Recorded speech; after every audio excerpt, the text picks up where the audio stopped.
అందరికీ happy women's day. I hope అందరూ women's day బాగా సెలబ్రేట్ చేసుకున్నారనుకుంటున్నా. సో, మీ ఇంట్లో ఉండే మీ సిస్టర్‌కి గాని, మదర్‌కి గాని, ఫ్రెండ్‌కి గాని, గర్ల్ ఫ్రెండ్‌కి గాని ఖచ్చితంగా అప్రిషియేట్ చేయాలి, విష్ చేయాలి. అండ్ ఏదైనా చిన్న గిఫ్ట్ గూడా ఇవ్వడానికి ట్రై చేయండి. అట్‌లీస్ట్ ఒక రోజ్ అన్నా ఇవ్వండి. నాకైతే నా ఫ్రెండ్ రోజ్ గిఫ్ట్ ఇచ్చాడనమాట. బికాస్ ఉమెన్స్ డే అని జెప్పి. Thank you for that. So, ఈరోజైతే ఉమెన్స్ డే గదా! డే అంతా ఇంట్లోనే ఉన్నాను నేను యాక్చువల్‌గా. నా ఫింగర్ కట్ అయింది కదా! సో, కొంచెం జ్వరం ఉండే అనమాట. ఇంక ఈవినింగ్ అయితే నా ఫ్రెండ్ క్రికెట్ చూడ్డానికెళ్దాం రా అంటే రెడీ అయిపోతున్నాను. సో, ఎలా రెడీ అయ్యాననేది కూడా నేను get ready with me video పెడతాను. అండ్ నా స్కిన్ అయితే చాలా గ్లో అవుతుంది గదా! సో, మేమైతే మాదాపూర్ దగ్గర ఉన్న స్ట్రీట్‌కైతే వచ్చేసినాము. మేమొచ్చేసరికైతే ఫస్ట్ హాఫ్ అయితే స్టార్ట్ అయిపోయింది.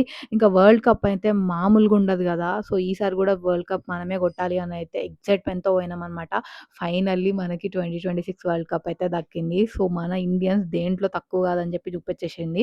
మీలో ఎంతమంది నాలాగా క్రికెట్ లవర్స్ ఉన్నారో కింద కామెంట్ సెక్షన్‌లో కామెంట్ చేసేయండి. అండ్ క్రికెట్ అయిపోయిన తర్వాత బయటికొచ్చి చూస్తే ఫుల్ రచ్చ రచ్చే. ఇంకా మన హైదరాబాద్‌లో మామూలుగా ఉండదు గదా! ఎక్కడ లేని సెలబ్రేషన్స్ మొత్తం మన దగ్గరే జరుగుతది. సో, మీరు ఎంతమంది క్రికెట్ జూషినారో కింద కామెంట్ జేయండి. And back to back wickets పడ్డప్పుడు మీ ఫీలింగ్ ఎట్లున్నదో కామెంట్ జేసేయండి. అంతే వీడియో. బాయ్.